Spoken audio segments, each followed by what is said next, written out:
Assalamualaikum warahmatullahi wabarakatuh. Alhamdulillahirabbil alamin, wassalatu wassalamu ala asyrafil anbiya'i wal mursalin wa ala alihi wa sahbihi ajma'in. Amma ba'du. Ma'asyiral muslimin wal muslimat rahimakumullah. Di tengah-tengah masyarakat kita masih banyak yang mempermasalahkan ya, ketika sholat lalu membaca suratul Fatihah ya. Ketika membaca suratul Fatihah ada yang menjaharkan bacaan bismillahnya dan ada yang tidak menjaharkan bismillahnya. Ini memang ada beberapa perbedaan pendapat ya di kalangan ulama mazhab gitu. Jadi memang disebutkan bahwasanya pertanyaannya, halil basmalah ayatun minal Quran gitu. Apakah bismillah itu adalah bagian daripada Al-Quran? Nah, di sini pendapat yang pertama menyebutkan hiya ayatun minal Fatihah. Jadi bismillah itu adalah bagian daripada Al-Fatihah. Wa min kulli suratin, dan juga bagian daripada setiap surah dalam Al-Quran. Nah, ini adalah madhab, wa huwa madhabus Syafi'i rahimahullah. Ini adalah madhab Imam Syafi'i. Lalu yang kedua, laisat ayatun la minal Fatihah. Ini bukan ayat daripada Al-Fatihah, wala min syai'in min suwaril Quran, dan juga dia bukan bagian daripada surah-surah dalam Al-Quran. Wa huwa madhabu Malik rahimahullah. Ini adalah madhab Imam Malik rahimahullah. Adapun yang ketiga, walaysat ayatun minal Fatihah wa huwa madhabu Abi Hanifah rahimahullah. Nah, ini bismillah itu adalah bukan ayat daripada Al-Fatihah, dan ini adalah madhab Imam Hanafi. Jadi jelaslah ya. Jadi ketika dia membaca Al-Fatihah di dalam sholat, lalu ada yang menjaharkan dan ada yang tidak menjaharkan bacaan basmalahnya, maka karena memang ada perbedaan pendapat di kalangan ulama madhab gitu. Nah, kalau Imam Syafi'i mengambil dalil ya dalam hadis ya, idza qara'tumul hamdulillahi rabbil alamin faqra'u bismillahirrahmanirrahim innaha ummul Qur'an wa ummul kitab wa sab'ul mathani wa bismillahirrahmanirrahim ahadu ayatiha ya. Udah jelas kalau mazhab Imam Syafi'i mengambil daripada dalil salah satunya nih. Ada dalil ini, hadis dari Abi Hurairah yang diriwayatkan oleh Imam Daruqutni, bahwasanya menyebutkan, kata Nabi, idza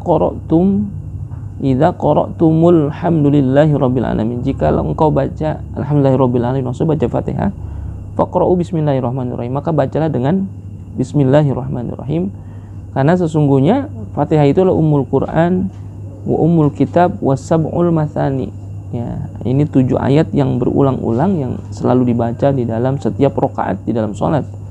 Wa bismillahirrahmanirrahim ahadu ayatiha, dan bismillah itu adalah bagian daripada ayat Al-Fatihah. Jadi jelas ya, sab'ul mathani, karena salah satu nama daripada Al-Fatihah adalah sab'ul mathani, yaitu 7 ayat yang berulang-ulang. Artinya di setiap rakaat wajib hukumnya baca Al-Fatihah. Jadi ketika masuk bismillah di sana, jelas bismillah itu udah masuk ayat 1. Jadi 7 ayatnya, shiratal ladzina an'amta 'alaihim ghairil maghdubi 'alaihim waladdallin. Amin. Pas 7 ayat. Lalu kalau yang tidak menjaharkan bacaan bismillahnya, pendapatnya bagaimana? Nah, ini termasuknya adalah dalilul malikiyah ya, dalil mazhab Imam Maliki ya. Wastadal malikiyah ala annal basmalata laisat ayatun minal Fatihah. Jadi dia menyebutkan bahwasanya bismillah itu bukan termasuk daripada Al-Fatihah. Jadi wala minal Quran wa innama hiya litabarruk saja, tabarukan saja ketika baca bismillah.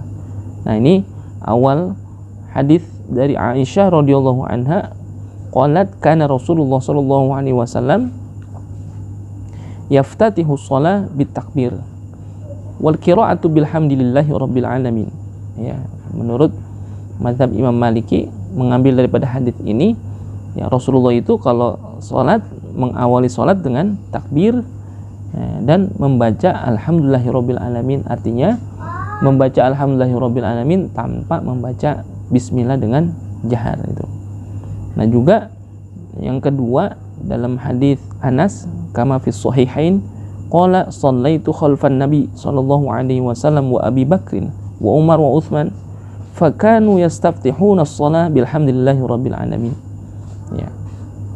Ketika salat ya di belakang Nabi ya dan Abu Bakar, Umar, Utsman, fakanu ya mereka itu semuanya Nabi, Abu Bakar, Umar, Utsman yastaftihuna as-shalah ya membuka salatnya bilhamdillahirabbil alamin.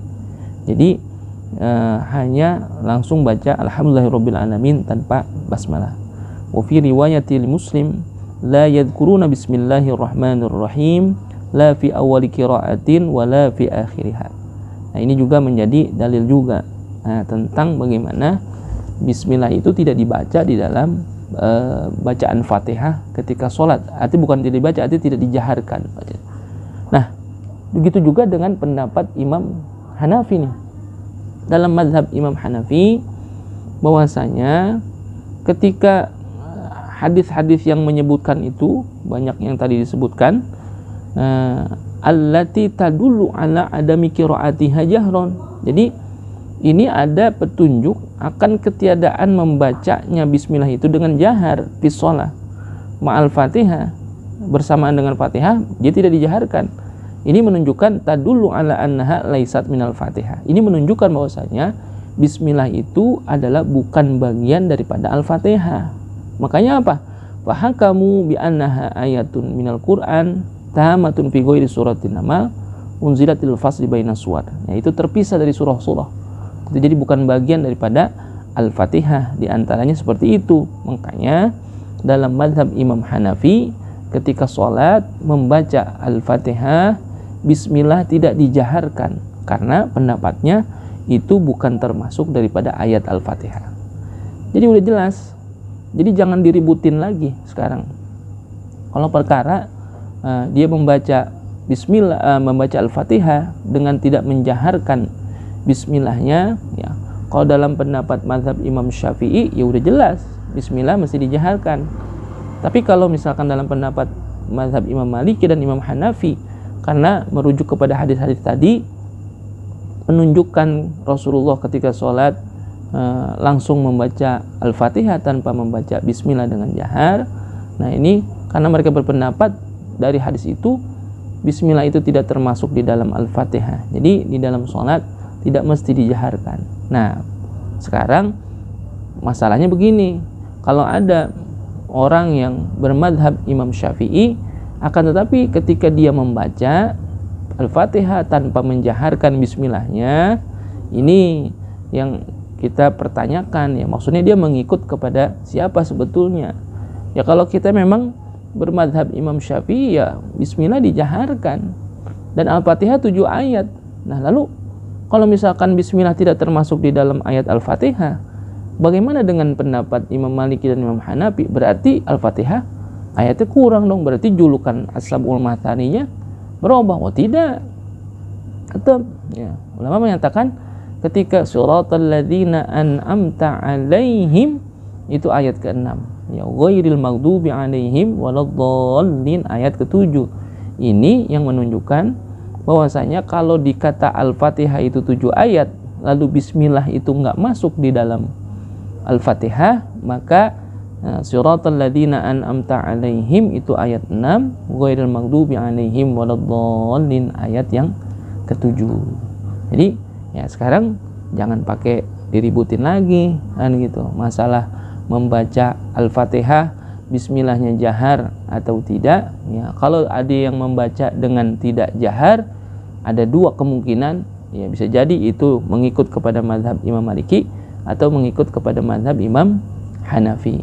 Nah, kita yang mazhabnya Imam Syafi'i ya jangan ikut-ikutan, itu jangan mentalfik, jangan mencampur adukan, apalagi ketika itu dibaca di kalangan orang-orang yang bermadhab Imam Syafi'i. Ya, memang keadaan kita di kampung nih, ya semuanya deh memang madhabnya kita Syafi'i. Kalau dibaca dengan seperti itu artinya tidak menjaharkan bismillahnya, akan timbul masalah, jadi timbul fitnah dan lain sebagainya. Ya kita melihatlah bagaimana bijaknya para ulama gitu ya. Ketika salah satunya adalah imam besar ya Masjidil Haram, Syekh Abdul Rahman Sudais ya, ketika datang ke Indonesia ya, mengimami sholat ya di Masjid Istiqlal, membaca bismillahnya dengan jahar gitu, menghormati. Karena apa? Yang dipakai ya, di kita adalah mazhab Imam Syafi'i. Jadi sekarang tinggal kitanya mesti apa? Bijak, dan jangan ikut-ikutan juga. Ya kudu tahu juga kan gitu. Kenapa ini dibaca jahar? Kenapa ini enggak? Itu. Ini kita mazhabnya Imam Syafi'i, maka kita jaharkan gitu. Sehingga memang perbedaan itu bukan perbedaan yang bikin kita pecah, bukan.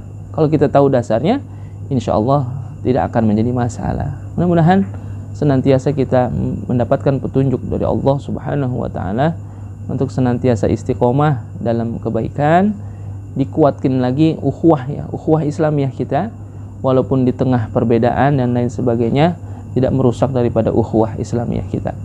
Ini saja yang dapat saya sampaikan, mudah-mudahan ada manfaatnya. Wallahul muwafiq ila aqwamit thoriq. Assalamualaikum warahmatullahi wabarakatuh.